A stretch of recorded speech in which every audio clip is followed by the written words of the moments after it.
Minute book में आपका स्वागत है। आज हम जेन सिंसरो द्वारा लिखित you are a badass at making money पर चर्चा करेंगे। क्या आप कुछ ही मिनटों में अपने वित्तीय जीवन को बदलने के लिए तैयार हैं? चलिए शुरू करते हैं। अध्याय 1, जागृति। 30 वर्षीय ग्राफिक डिजाइनर एम्मा रॉस अपने वित्तीय संकट से जूझ रही थीं। अपनी प्रतिभा और कड़ी मेहनत के बावजूद उसने खुद को छात्र ऋण और क्रेडिट कार्ड ऋण के बोझ तले दबे हुए पाया। एक शाम एक और विलंब शुल्क नोटिस प्राप्त करने के बाद विशेष रूप से निराश महसूस करते हुए उसे एक दोस्त की सिफारिश की किताब मिली, जेन सिंसेरो द्वारा you are a badass at making money. उत्सुक होकर एम्मा ने इसे आजमाने का फैसला किया। उसे क्या पता था कि यह फैसला उसकी जिंदगी बदल देगा।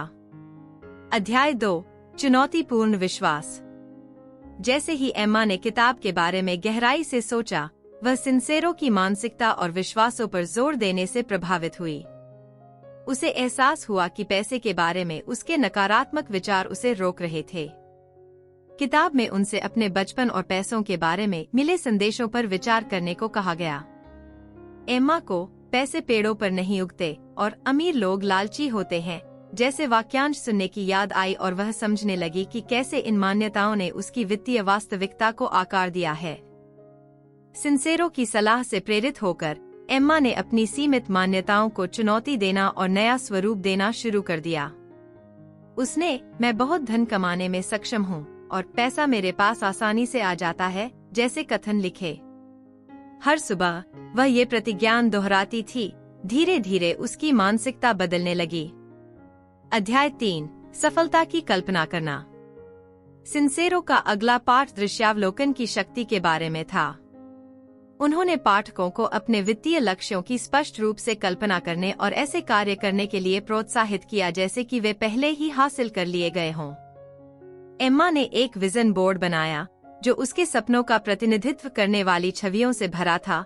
एक सुंदर घर, एक संपन्न व्यवसाय और विदेशी यात्रा स्थल। हर दिन एम्मा अपनी सफलता की कल्पना करने में समय बिताती थी। उसने अपने सपनों के घर में रहने, एक सफल डिजाइन स्टूडियो चलाने और दुनिया की यात्रा करने की कल्पना की। इस अभ्यास ने न केवल उसके लक्ष्यों को अधिक प्राप्य महसूस कराया बल्कि उसे प्रेरित भी रखा। अध्याय 4, साहसिक कदम उठाना। अपनी मानसिकता में बदलाव के साथ एम्मा को पता था कि उसे अपनी वित्तीय स्थिति को बदलने के लिए साहसिक कदम उठाने की जरूरत है। सिंसेरो की पुस्तक में स्पष्ट लक्ष्य निर्धारित करने और लगातार कार्रवाई करने के महत्व पर जोर दिया गया है। एम्मा ने 1 साल के भीतर अपनी आय 2 गुनी करने का लक्ष्य रखा। उन्होंने अपने डिजाइन व्यवसाय के लिए नए अवसरों की तलाश शुरू की। उसने संभावित ग्राहकों के साथ नेटवर्क बनाया, उद्योग कार्यक्रमों में भाग लिया और यहाँ तक कि स्थानीय व्यवसायों को भी अपनी सेवाएं दीं। धीरे धीरे लेकिन निश्चित रूप से उसका ग्राहक आधार बढ़ता गया और उसकी आय बढ़ने लगी। अध्याय 5, डर पर काबू पाना। अपनी प्रगति के बावजूद एम्मा को संदेह और भय के क्षणों का सामना करना पड़ा। उसे असफलता की चिंता थी, दूसरे क्या सोचेंगे और क्या वह सचमुच अपने सपनों को हासिल करने में सक्षम थी। सिंसेरो की पुस्तक ने इन आशंकाओं को सीधे तौर पर संबोधित किया और उन्हें दूर करने के लिए रणनीतियां प्रदान कीं। एम्मा ने छोटे, प्रबंधनीय कदम उठाकर अपने डर का सामना करना सीखा। उसने आत्मकरुणा का अभ्यास किया और खुद को याद दिलाया कि डर यात्रा का एक स्वाभाविक हिस्सा था। अपनी प्रगति पर ध्यान केंद्रित करके और अपनी सफलताओं का जश्न मनाकर उसने अपना आत्मविश्वास बनाया और आगे बढ़ना जारी रखा। अध्याय 6, स्वयं में निवेश करना। सिंसेरो के प्रमुख संदेशों में से एक स्वयं में निवेश का महत्व था। एम्मा को एहसास हुआ कि अपने व्यवसाय को बढ़ाने और वित्तीय सफलता हासिल करने के लिए उसे सीखना और अपने कौशल विकसित करना जारी रखना होगा।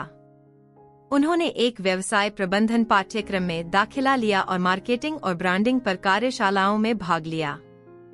इन निवेशों का फल मिला। एम्मा के नए ज्ञान और कौशल ने उसे अपने व्यवसाय संचालन को सुव्यवस्थित करने, अधिक ग्राहकों को आकर्षित करने और अपनी दरें बढ़ाने की अनुमति दी। उन्होंने उन कार्यों को भी आउटसोर्स करना शुरू कर दिया जो उनकी ताकत नहीं थे, जिससे रचनात्मक कार्यों और रणनीतिक विकास पर ध्यान केंद्रित करने के लिए अधिक समय मिल गया। अध्याय 7 व्यावहारिक वित्तीय प्रबंधन। मानसिकता और व्यक्तिगत विकास के साथ साथ सिंसेरो ने व्यावहारिक वित्तीय सलाह भी प्रदान की। एम्मा ने इन सुझावों को अपने जीवन में लागू करना शुरू कर दिया। उसने एक बजट बनाया, अपने खर्चों पर नजर रखी और हर महीने अपनी आय का एक हिस्सा बचाना शुरू कर दिया। उन्होंने बचत खाते में स्वचालित हस्तांतरण भी स्थापित किया और सेवानिवृत्ति निधि में निवेश करना शुरू कर दिया। इन छोटे छोटे कदमों से उन्हें आर्थिक मदद मिली और उन्हें सुरक्षा का एहसास हुआ। अध्याय 8 धन प्रकट करना। जैसे जैसे एम्मा ने पुस्तक के सिद्धांतों को लागू करना जारी रखा, उसने अपनी वित्तीय स्थिति में महत्वपूर्ण बदलाव देखे। उसका व्यवसाय फल फूल रहा था, उसकी बचत बढ़ रही थी और वह अधिक आत्मविश्वासी और सशक्त महसूस कर रही थी। धन प्रकट करने की सिंसियरो की शिक्षाएं उन पर गहराई से लागू हुईं। एम्मा ने अपने पास मौजूद पैसों के लिए कृतज्ञता का अभ्यास किया और नए अवसरों के लिए तैयार रहीं। उन्होंने इस विचार को अपनाया कि धन का मतलब सिर्फ पैसा नहीं है, बल्कि एक पूर्ण और प्रचुर जीवन जीना भी है। अध्याय 9 वापस देना। जैसे जैसे एम्मा की वित्तीय स्थिति में सुधार हुआ, उसे वापस देने की तीव्र इच्छा महसूस हुई। सिंसेरो ने उदारता और दूसरों की मदद करने के महत्व पर जोर दिया। एम्मा ने स्थानीय गैर लाभकारी संस्थाओं को स्वेच्छा से अपनी डिजाइन सेवाएं देना और महत्वाकांक्षी डिजाइनरों को सलाह देना शुरू कर दिया। वापस देने से न केवल उसे अच्छा महसूस हुआ, बल्कि उसके व्यवसाय के लिए नए कनेक्शन और अवसर भी पैदा हुए। उन्हें एहसास हुआ कि धन का मतलब सिर्फ पैसा जमा करना नहीं है, बल्कि दुनिया पर सकारात्मक प्रभाव डालना भी है। अध्याय 10 सफलता बनाए रखना। साल बीतते गए और एम्मा की वित्तीय यात्रा विकसित होती रही। उसने एक सफल डिजाइन स्टूडियो बनाया था, अपने सपनों के कई गंतव्यों की यात्रा की थी और एक सुंदर घर में रहती थी।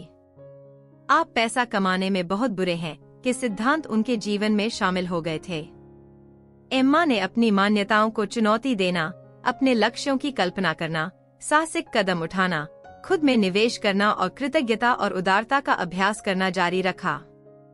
वह जानती थी कि अपनी सफलता को बनाए रखने के लिए निरंतर प्रयास और प्रतिबद्धता की आवश्यकता है। अध्याय 11 दूसरों को प्रेरित करना। अपने परिवर्तन से प्रेरित होकर एम्मा ने अपनी कहानी दूसरों के साथ साझा करने का निर्णय लिया। उन्होंने एक ब्लॉग शुरू किया और अपनी यात्रा के बारे में लिखा और अपने वित्त से जूझ रहे लोगों को सुझाव और सलाह दी। उनकी प्रामाणिक और भरोसेमंद आवाज कई लोगों को पसंद आई और उनके ब्लॉग को तेजी से फॉलोअर्स मिले। एम्मा ने कार्यक्रमों और कार्यशालाओं में बोलना भी शुरू कर दिया और जेन सिंसेरो की किताब से सीखे गए सबक को साझा किया। दूसरों को उनकी वित्तीय चुनौतियों से उबरने और उनके सपनों को हासिल करने में मदद करने में उन्हें बहुत खुशी और संतुष्टि मिली। अध्याय 12 प्रचुरता की विरासत। जैसे ही एम्मा ने अपनी यात्रा पर पीछे मुड़कर देखा, वह अपने द्वारा सीखे गए सबक और वह जो व्यक्ति बन गई थी, उसके प्रति कृतज्ञता से भर गई। उसने महसूस किया कि सच्ची दौलत सिर्फ पैसा नहीं है, बल्कि प्रचुरता, संतुष्टि और उद्देश्यपूर्ण जीवन जीना है। एम्मा की वित्तीय महारत हासिल करने की यात्रा सिर्फ एक व्यक्तिगत परिवर्तन नहीं थी, बल्कि एक विरासत थी जिसे वह दूसरों के लिए छोड़ गईं। अपनी कहानी साझा करके और दूसरों की मदद करके उन्होंने सकारात्मक बदलाव की लहर पैदा की। एम्मा की कहानी मानसिकता, दृश्यता, साहसिक कार्रवाई और निरंतर आत्मनिवेश की शक्ति का एक प्रमाण है। जेन सिंसेरो की आप पैसे कमाने में बहुत अच्छे हैं की शिक्षाओं के माध्यम से एम्मा ने अपने वित्तीय जीवन को बदल दिया और दूसरों को भी ऐसा करने के लिए प्रेरित किया। और जेन सिंसेरो द्वारा लिखित you are a badass at making money का समापन हो गया। याद रखें, अपनी मानसिकता पर नियंत्रण करना वित्तीय सफलता का पहला कदम है। अगर आपको यह सारांश पसंद आया तो लाइक करें, सब्सक्राइब करें और बेल आइकन पर क्लिक करें ताकि आप कभी भी एक त्वरित और शक्तिशाली पुस्तक सारांश न चुकें। देखने के लिए धन्यवाद और अगले वीडियो में मिलते हैं।